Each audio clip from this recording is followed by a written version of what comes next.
Viewers very warm welcome to my channel. आज का programme इस लिहाज से बहुत स्पेशल है कि आज मैं एक पाकिस्तान के मशहूर और सीनियर पॉलिटिशियन को डिस्कस करने जा रहा हूं।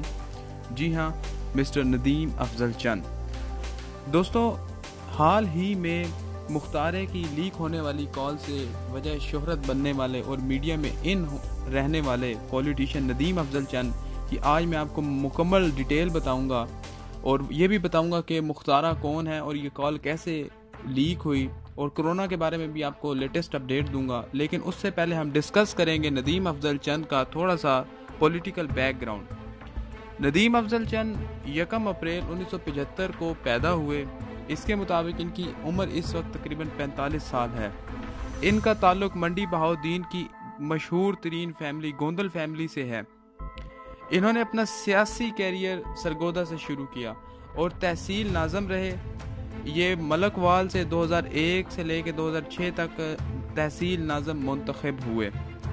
नदीम अफजल चंद ने व्यूअर्स अपना पहला इलेक्शन NA 64 सरगोदा से मुशर्रफ की आमरीत ख़त्म होने के बाद 2008 में लड़ा। यूं ये 2008 से 2013 तक MNA रहे। ये पीपल्स पार्टी दौर था।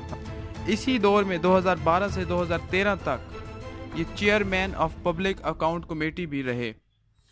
व्यूअर्स, 2008 में नदीम अफजल चंद ने MPA का इलेक्शन PP 119 मंडी बहाउद्दीन से लड़ा था, लेकिन उन्हें वहां से शिकस्त हुई थी और शिकस्त भी उन्हीं की फैमिली यानी गोंदल मेंबर ने दी थी।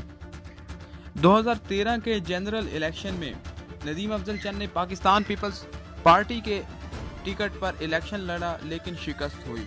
अक्टूबर 2017 में पाकिस्तान पीपल्स पार्टी के सेक्रेटरी जनरल पंजाब के ओहदे से इस्तीफा दे दिया और अप्रैल 2018 में पाकिस्तान तहरीक इंसाफ को ज्वाइन किया। और यूं 2018 में होने वाला इलेक्शन NA 88 सरगोदा से PTI के टिकट पर लड़ा, लेकिन इसमें भी शिकस्त हुई। लेकिन इनकी खसूसियात और इनकी पार्टी में इनकी अहमियत को वाज़े करते हुए प्राइम मिनिस्टर इमरान खान ने 15 जनवरी 2019 को उन्हें अपना स्पोक पर्सन मुंतखब किया और यूं उन्हें एक बार फिर से इज्जत से नवाजा। व्यूअर्स, जैसा कि आप जानते हैं कि कोरोना वायरस पाकिस्तान में अपनी जड़ें फैला चुका है। इसके मुतासरीन की तादाद दिन ब दिन बढ़ती चली जा रही है। अगला मई का महीना बहुत ज़्यादा अहमियत का हामिल है और इफ़ेक्टिव पर्सनस के लिए तो बिलखसूस।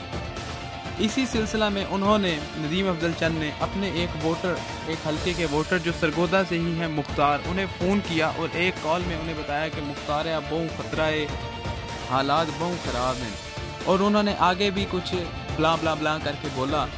लेकिन ये कॉल वजह शोहरत का इस वजह से बाइस बनी कि उसमें उन्होंने बताया अपनी ही हुकूमत पर तनकीद की और कहा कि हुकूमत बता नहीं रही है कि मरीज़ कितने हैं, मरीज़ बहुत ज़्यादा हैं, तुम घरों में रहो और एहतियात करो। व्यूअर्स, इसमें थोड़ी सी अजीब बात यह है कि पहले तो ये कहा जा रहा था कि जी ये फेक कॉल है, ये कोई रिकॉर्ड कॉल है, लेकिन ऐसा नहीं हुआ। बाद में नदीम अफजल चंद ने इस कॉल को तस्लीम किया और उन्होंने बताया कि मुख्तार बेसिकली मेरा एक वोटर है।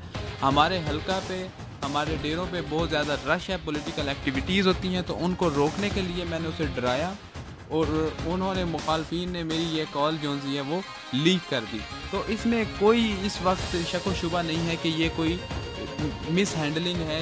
व्यूअर्स, तो इस तरह नदीम अफजल चंद पाकिस्तान की पॉलिटिक्स में और मीडिया में एक बार दोबारा इन हुए हैं, क्योंकि इन्होंने कोरोना वायरस से मुतल्लिक अपने एक वोटर को आगाह किया और बहुत अच्छे से आगाह किया। किसी ने उनकी आवाज़ में डबिंग की है। ये नदीम अफजल चंद की ओरिजिनल आवाज़ थी और उन्हीं की कॉल थी जो के लीक हुई। व्यूअर्स, इस वक्त हमारे मुल्क पाकिस्तान में कोरोना के एक्टिव केसेस की तादाद 12,000 है और इस वक्त 250 अमवात हो चुकी हैं। इसलिए बताया जा रहा है कि मई का महीना बहुत अहम है और लॉकडाउन को भी 9 मई तक एक्सटेंड किया जा चुका है। और इतलात ये हैं कि ये लॉकडाउन तकरीबन ईद तक जारी रहेगा और ईद के बाद भी इसके असरात रहेंगे। ऐसे हालात में इंसानी ज़िंदगी बड़ी मुश्किल है। हमें ज़्यादा से ज़्यादा इस लॉकडाउन के अमल के दौरान अपने आप को सिक्योर करना चाहिए ताकि इस वायरस को कम से कम फैलने का मौका मिले। मेरी नेक्स्ट वीडियो में मैं आपको बताऊंगा कि गवर्नर पंजाब कौन है और वो कैसे इस मकाम तक पहुंचे, तो उसको देखना मत भूलिएगा। थैंक यू टू वॉच और सब्सक्राइब माय चैनल।